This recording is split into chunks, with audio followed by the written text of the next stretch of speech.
Bienvenidos a Historias de la Protohistoria, el podcast de Astures.es. Soy Alfonso Sánchez.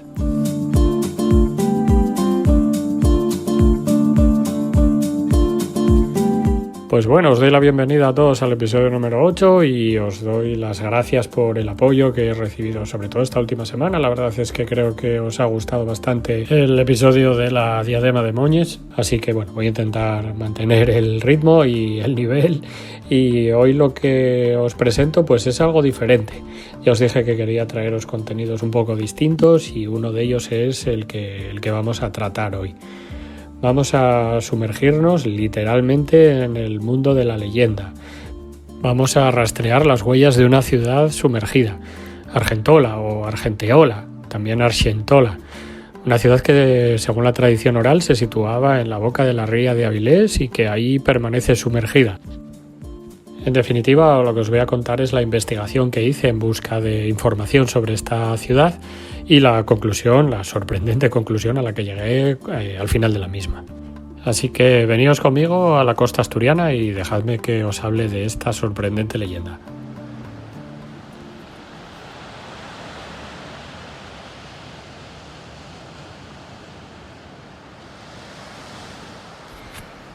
Bueno, pues comenzamos este viaje y este viaje nos va a llevar, como os digo, al territorio de la leyenda. La primera vez que oí hablar de la leyenda de Argentola creo que fue a Bras Rodrigo, a nuestro famoso gaitero. Había compuesto una pieza que llevaba por título Arxentola. Os recomiendo que la escuchéis porque es una maravilla. Por cierto, hay que ir a ver ese museo de Bras en Corbera, el de las naciones celtas. Bueno, a lo que iba es que me llamó la atención porque Bras contaba la historia de una ciudad sumergida en la bocana de la ría de Avilés. Yo la desconocía por completo. Sin embargo, sí que conocía otras leyendas que había ido escuchando y de las que me había ido enterando en algunos de los viajes que había hecho, pues por ejemplo, por Bretaña o por Galicia. Luego os hablo de ella. Pero me llamó la atención que tuviéramos una al lado de casa y la verdad es que no la conocía. Por tanto, me puse a investigar cuál era el contenido, cuál era la narración. La narración de la historia que yo sigo es la de José Manuel Feito. Para los que no los conozcan, era el párroco de Miranda. Era un señor nacido en Somiedo y que, bueno, pues tenía gran conocimiento de tradiciones asturianas, le gustaba recoger leyendas y también era un experto en alfarería tradicional.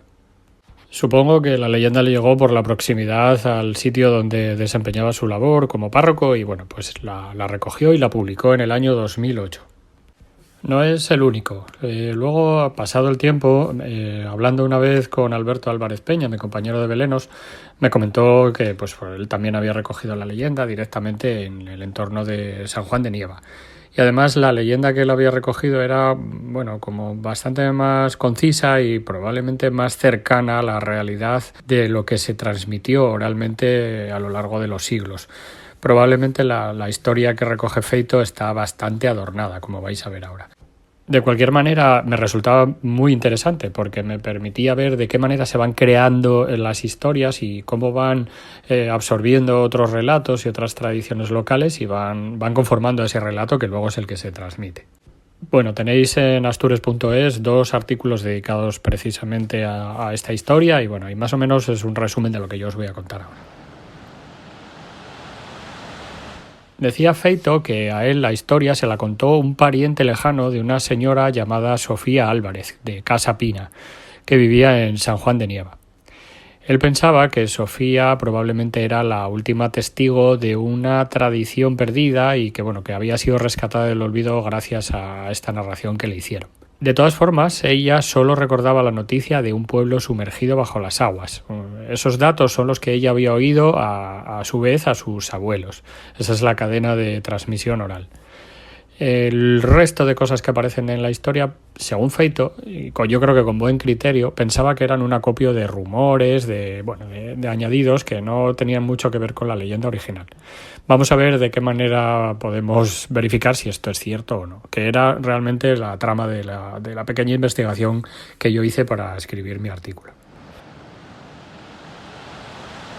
Bueno, concretamente la leyenda dice que hace muchos años existió una ciudad amurallada que estaba en la entrada de la ría de Avilés. Su nombre era Argenteola. Feito la describe como, bueno, pues como un pueblo de pescadores típico, callejuelas estrechas, casas acurrucadas en torno a una colina. Había en las proximidades un castillo y también había conventos, que las campanas, pues bueno, ponían esa banda sonora a todo este idílico paisaje que nos relata. Un buen día llegaron a este lugar unos artesanos que iban buscando trabajo. Venían de muy lejos y quizá de tierras, pues bueno, donde, dice el párroco, donde aún se adora el fuego. Decían conocer el arte de fabricar campanas, de tallar la piedra, trabajar el bronce, el cobre, el hierro. En realidad buscaban también un lugar donde hospedarse y un taller donde llevar a cabo su labor. Pues lo de siempre, alimento, cobijo y bueno, pues integrarse un poco en esa comunidad. Sin embargo, como suele pasar, pues nadie les prestaba oídos. Por las calles los niños se reían de cómo iban vestidos, la gente se reía a su paso. Dice Feito, les llamaban coracas, un término despectivo con el que se ríen indiscriminadamente de los recién llegados de otras tierras. Es nuestro euforiatos, que podéis encontrar en el asturiano. Ellos deambulaban de un sitio para otro en silencio y se albergaban donde les era permitido, es decir, estaban pasándolas bastante canutas. Sin embargo, fuera de Argenteola, como os dije, en lo alto de una roca, había un castillo al que una tarde se acercaron pues para ver si podían trabajar allí.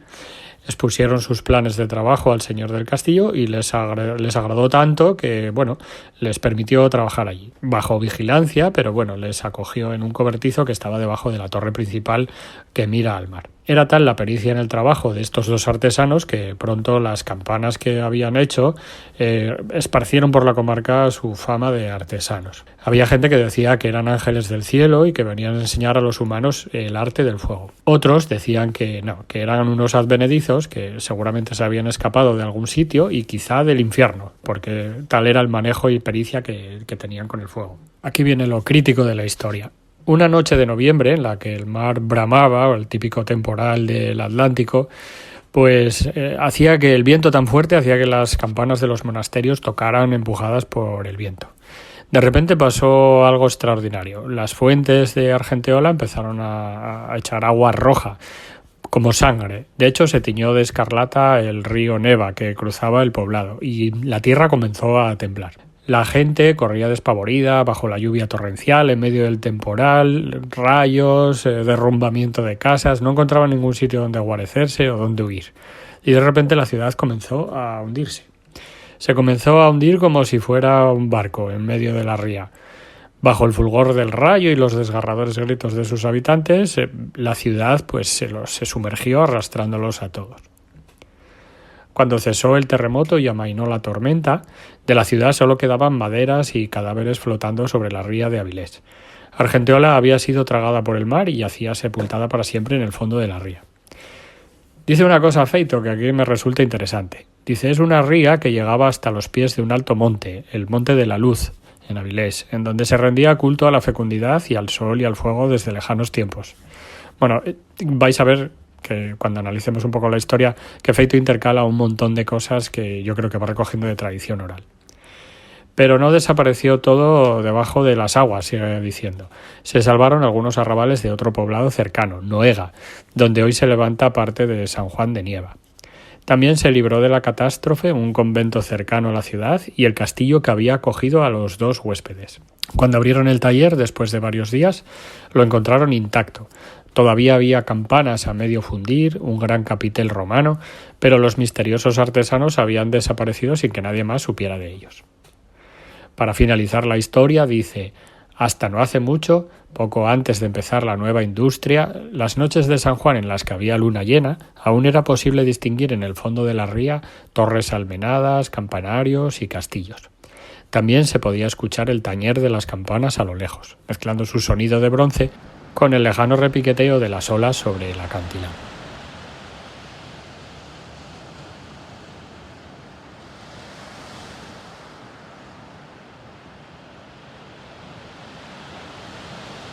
Bueno, la historia la verdad es que es bonita y tiene su encanto y tiene además pues varias cosas muy interesantes. Hay mucho más de lo que veis en esta simple narración. Me puse a analizarla y a desmenuzarla un poco, a diseccionarla y me empezaron a llamar la atención varias cosas. La primera, el propio nombre de la ciudad. Es una ciudad que yo la conocía, aparece citada en la geografía de Ptolomeo. Y lo cierto es que es extraño porque es una ciudad que no está para nada en la costa, sino que se encuentra muy cerca de Astúrica Augusta, de Astorga, y posiblemente estamos ante la capital de la Civitas Lugonum de los Astures cismontanos. Ya sabéis que los lugones tenían dos asentamientos principales, uno Paelontium, que seguramente estaba al norte de la cordillera, en la zona de Piloña, y otro que estaba situado al sur de la cordillera y que conocemos por unos hitos terminales, ¿no? que son pues bueno, como señales que delimitan el perímetro de esta civitas, con los prata de una unidad militar que se llama Cohorte Quarta Gallorum, de la que no se tiene, por cierto, más información. Un día os hablaré de toda esta historia. Por tanto, o bien había dos argenteolas o bien había un problema de ubicación. Lo veremos más adelante. Otra cosa que me llamó la atención fue la propia historia en sí. Las leyendas de ciudades sumergidas, como os digo, son muy habituales en la costa atlántica europea, sobre todo en los Finisterres, y tiene mucho que ver con la tradición celta. De hecho, si cogéis cualquier libro de mitología celta, os vais a encontrar con una leyenda que habla de una ciudad sumergida. Se llama la leyenda de la ciudad de Is. Y yo tuve la suerte de visitar el sitio, el escenario real donde se generó esa historia en el siglo XII y donde está ubicada, según la leyenda, la ciudad sumergida. Nos encontrábamos en 2019 haciendo un viaje por Bretaña y iba camino de la Pointe du Raz, en esos cabos que forman el morro de Bretaña, y hice una parada en un sitio que se llama Douarnenez. Es un sitio guapísimo, es un sitio pesquero con una importancia además para la pesca y las conservas enorme. Es un sitio que tiene 4 puertos, para que os hagáis una idea. Y está ubicado al pie de una ensenada bastante grande y muy rica en pesca, que es la ensenada de Douarnenez. Bueno, pues ahí está el epicentro de esa leyenda que os digo que os vais a encontrar en cualquier libro de mitología celta, que narra la leyenda de la ciudad de Is. Is era una ciudad también de grandes murallas donde gobernaba un rey, el rey Grazdon, y la ciudad tenía unas llaves de oro. Esas llaves de oro custodiaban, o abrían o cerraban unas enormes compuertas que protegían a esta ciudad del envite de las olas y de las grandes marejadas del oeste, que aquí son espectaculares. El mar de Iroís es una mala bestia, pero de cuidado. Entonces, bueno, también hay unas mareas enormes y lo cierto es que tiene mucho sentido que lo caractericen así. Bueno, la cosa es que la ciudad quedó maldita porque la hija del rey, no sé si se pronuncia bien, Dahut, pues tenía fama de ser un poco disoluta, vamos a decir. Entonces parece que ella corrompió, como no, la mujer siempre es, según los sacerdotes de la Edad Media, la que corrompe todo, pues corrompió a la ciudad y a los habitantes de la ciudad y luego al final, pues bueno, fueron por la soberbia y por el egoísmo, fueron castigados y abrieron las compuertas que cerraban la ciudad y bueno, la mar entró y se los llevó a todos. Fijaos en lo que os acabo de decir, o sea, es otro caso muy parecido al de nuestra leyenda de Argenteola. La gente se portó mal con los extranjeros, en este caso la gente pues se volvió muy poco casta, muy poco pía y bueno, pues al final fueron castigados. Siempre hay una causa que es el pecado, siempre es una causa que es la maldad de la gente. Siempre la mar viene a ser, pues, o el agua viene a ser lo que purifica como el gran diluvio universal, para que os hagáis una idea. Ya para rizar el rizo, pues a los 2 meses de haber estado en Bretaña me encontraba rodando por la costa gallega y estaba cerca de Monte Louro, a los pies del Monte Louro. Y allí me enteré de que también existía una leyenda de una ciudad sumergida. En este caso se trata de una pequeña laguna que se forma por la desembocadura de un río en la zona de Arialonga, justo a los pies de Monte Louro, como os digo. Monte Louro es uno de esos sitios que está repleto de leyendas, es una maravilla de lugar, es precioso además. Bueno, la cosa es que en la laguna de Asxarfas, creo que se llama, pues la leyenda cuenta que hay una ciudad sumergida porque los habitantes de esa ciudad se volvieron egoístas y desviaron el río para su propio beneficio, dejando sin agua a los demás. Y bueno, pues el propio río se encargó de llevárselos por delante. Al igual que en Argenteola y al igual que en Is, en Bretaña, pues en esta ciudad, cuando llegan los grandes temporales, se oye repicar las campanas todavía de la ciudad sumergida. Bueno, el análisis de las ciudades sumergidas de la costa celta daría para un programa entero, así que no me voy a extender demasiado. Pero aquí se unen una serie de ideas, una serie de conceptos que están muy presentes en esa mitología. Por ejemplo, las ciudades se las suele oír repiquetear esas campanas en noches concretas, en la noche de difuntos, en la noche de San Juan. Por otro lado, pues como os digo, esa característica de que el pecado es el que hace que se condenen, pero también pasan a un plano, digamos, del otro mundo. Es muy parecido a ese mundo del Side que aparece en las leyendas irlandesas. Lo cierto es que, como os digo, es icónico dentro de la mitología celta y os lo vais a encontrar seguro que en muchas partes. Os dejo algunos enlaces de todas formas en la descripción. Bueno, seguí analizando la historia y me pareció que había rasgos en común con otras leyendas. Por ejemplo, los extranjeros que llegan a la ciudad son un tema muy recurrente. La llegada de un extranjero a un lugar con una serie de habilidades nuevas suele ser interpretado como la llegada de una nueva tecnología. Es una manera bastante común de expresar en el mito cómo llegan las tecnologías a un lugar. Sin embargo, esta tiene paralelismos muy concretos con cosas que vemos en la Edad Media. Os sonará a todos la leyenda de la Cruz de los Ángeles que aparece en el escudo de la ciudad de Oviedo. Esta leyenda fue recogida en la obra del obispo Lucas de Tuy y dice que Alfonso II el Casto, nuestro rey de la monarquía asturiana, quería regalarle a la iglesia de San Salvador de Oviedo una cruz de oro y piedras preciosas. Un día, después de haber asistido a misa y cuando llegó al Palacio Real, se le aparecieron dos ángeles en forma de peregrinos que le dijeron que eran orfebres. El rey, según recoge la leyenda, quedó fascinado y les entregó oro y piedras preciosas y les proporcionó una casa a fin de que pudieran trabajar sin ser molestado. Lo cierto es que el rey les estaba vigilando para saber qué clase de individuos habían sido aquellos a los que les había dado el oro y demás. Así que envió a varios guardas y uno tras otro para que viesen lo que iban haciendo los orfebres. Los servidores del rey, cuando llegaron al taller donde trabajaban los orfebres, vieron que había un gran resplandor dentro que impedía contemplar lo que allí ocurría, y fueron a decírselo al monarca. En persona fue a la casa donde habían trabajado los orfebres y la encontró vacía, aunque en ella había una cruz que brillaba intensamente. Alfonso II el Casto tomó la cruz y, según dice la leyenda, la llevó a la iglesia de San Salvador, donde la depositó en el altar. Hoy la podéis ver en la Cámara Santa de Oviedo. Como veis, el paralelismo con la historia de Argenteola es muy similar. Aparecen dos extranjeros que conocen el arte del metal y del fuego, los dos desaparecen misteriosamente. Es bastante posible que la leyenda que recogió Feito y esta estén conectadas de alguna manera. No quiero entrar a determinar cuál es más antigua, pero es probable que sean una versión extendida y otra resumida de la misma historia. Además, en el caso de la Cruz de los Ángeles se especula con que también fueran extranjeros, y ya dice que eran peregrinos, pero se especulaba con que fueran orfebres lombardos llegados de la corte de Carlomagno, con el que Alfonso II tenía buenas relaciones diplomáticas. Nos da una idea de que es una leyenda antigua, de que por lo menos anterior al siglo XVII y seguramente de época medieval.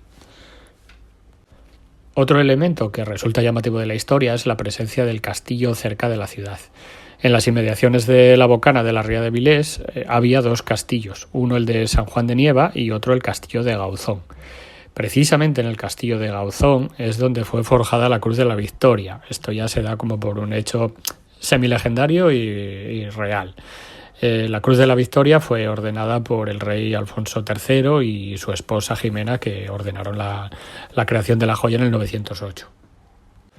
Lo que os quiero decir con esto es que más o menos me iba dando cuenta de que dentro de la historia de Argenteola se iban concentrando otras historias que andaban de boca en boca por Asturias, de las Asturias de distintos siglos. La confirmación de que incorporaba relatos que podían ser históricos incluso me llegó cuando descubrí esta información que hace referencia a una especie de tsunami en 1755 en Avilés.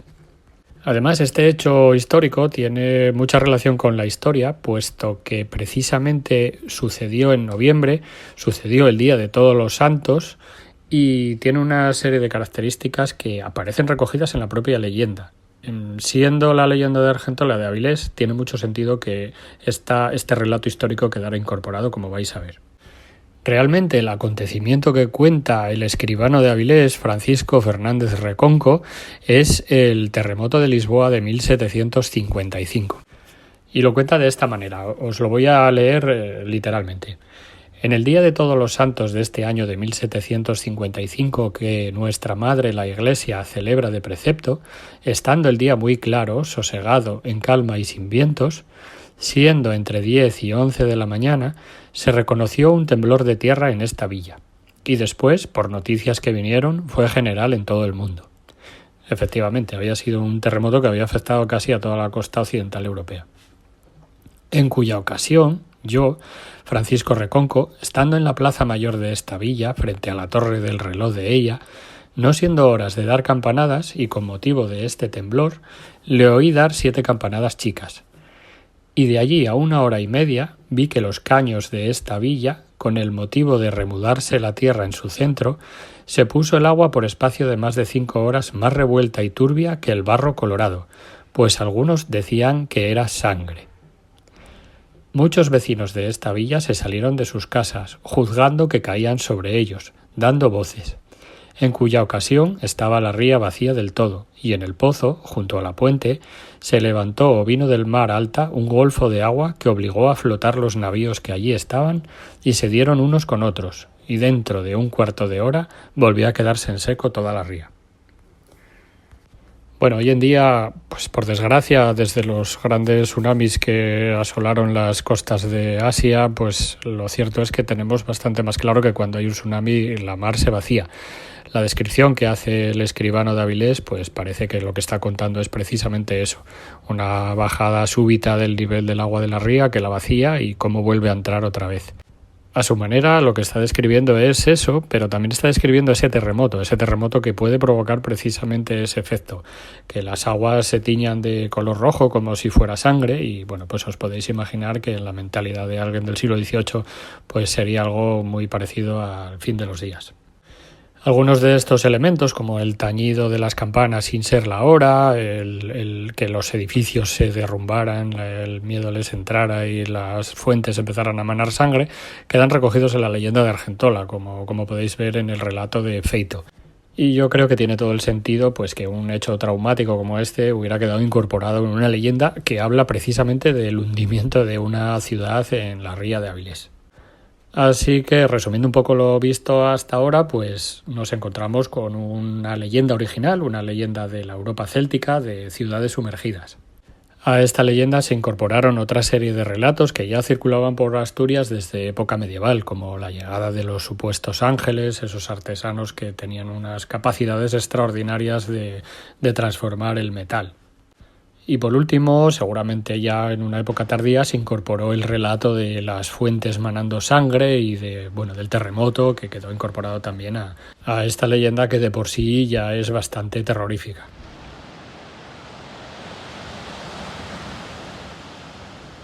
Sin embargo, me quedaba todavía por saber por qué habían situado Argenteola en la ría de Avilés, cuando Argenteola, según Ptolomeo, era una ciudad del interior.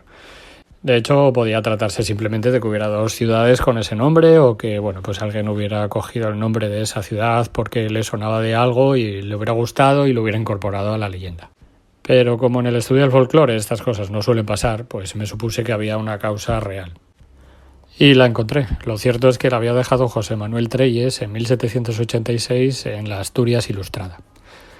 Cuenta literalmente que Auberro, en el catálogo que hizo en el Cronicón de los Mártires, en el año 300 dice que en Asturias, en la ciudad llamada Argenteola, los mártires Saturnino, Teófilo y Revocata sufrieron tormento. De estos mismos mártires de Argenteola hace mención, según este autor, Flavio Dextro, aunque él sitúa el martirio entre el 300 y el 301. Las palabras de este último son que en España, en Argenteola de Asturias, otros santos, cuyos nombres son Teófilo, Saturnino y Revocata, que con la servicia de Diocleciano y Maximiano emperadores, fueron descubiertos por la solicitud de Daciano y encarcelados, y con varios tormentos perseguidos por la confesión de la fe y defensa del Evangelio. Cual sea en Asturias esta ciudad de Argenteola, en donde padecieron estos mártires, creía que era la ciudad que hoy llaman Villa de Avilés, y así resulta de Claudio Ptolomeo, de cuya autoridad se vale el martirologio, para asegurar ser Avilés lo mismo que Argenteola, y de la misma manera lo aseguran otras autoridades. Cita, por ejemplo, al maestro Vivar, al padre Henao y a otros. Aunque Ortelius, con error, cree, sigue diciendo, que Argenteola es lo mismo que hoy Mieres. Vale, lo que recoge Trelles pues es una tradición medieval o moderna que se parece mucho a otras que llevaron a confundir algunos lugares que están situados al sur de la cordillera con otros lugares al norte de la misma. Por ejemplo, un caso muy elocuente lo tenemos cerca de Oviedo, en el Pico Llanza, que está pues entre Ribera de Arriba y el concejo de Oviedo. De hecho, creo que la mitad del castro es de Oviedo y la otra mitad del otro concejo. Bueno, pues este castro fue considerado durante mucho tiempo como Lancia. Hoy sabemos que Lancia no puede estar al norte de la cordillera cantábrica. De hecho, si lees atentamente a Ptolomeo te das cuenta de que tampoco, porque está a unas pocas leguas de Legio, y Legio sabemos de sobra dónde estaba. Sin embargo, en el siglo XVIII y en el siglo XIX incluso, son varios los autores que identifican estos lugares con lugares del norte. Bueno, en definitiva, en mi opinión, lo que pasó fue que desde época medieval la confusión provocada por la conversión de las coordenadas de Ptolomeo, pues bueno, llevó a situar una ciudad real, la Argenteola, una ciudad romana, una Civitas que estaba, pues ya os digo, en una de las vías principales cerca de Astúrica Augusta, pues llevó a confundirla con una ciudad que estaba situada en la costa central de la Asturia transmontana. Luego, pues poco a poco se fueron incorporando a una leyenda local, a una leyenda que esa sí es auténtica, la leyenda de las ciudades sumergidas, que como os digo es muy frecuente en todos los finisterres atlánticos. Se le fueron añadiendo diversos relatos, incluido pues el del fatídico terremoto de 1755.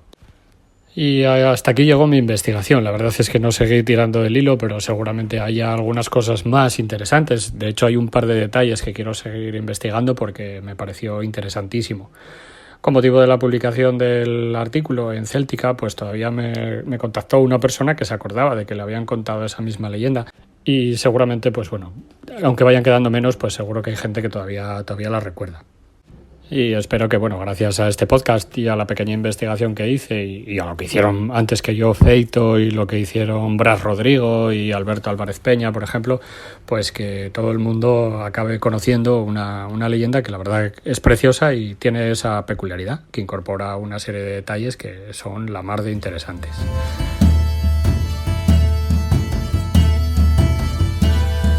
Bueno, para terminar os voy a dejar un pequeño tip.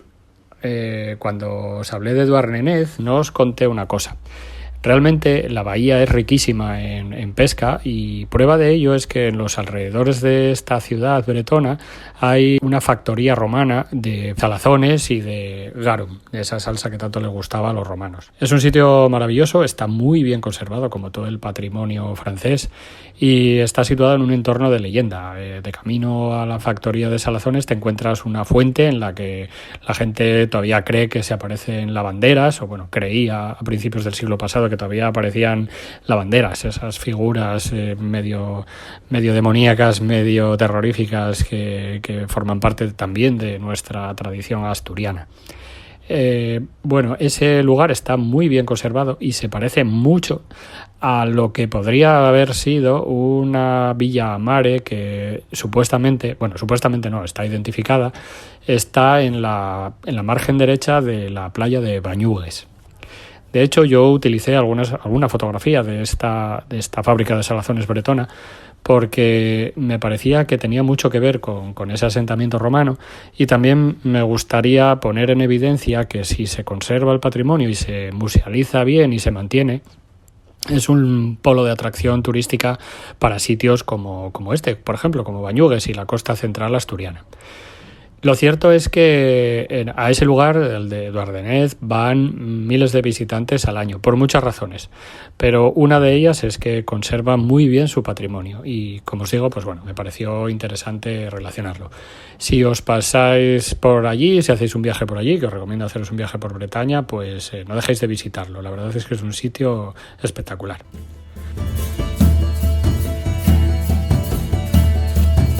Bueno, y hasta aquí este episodio 8.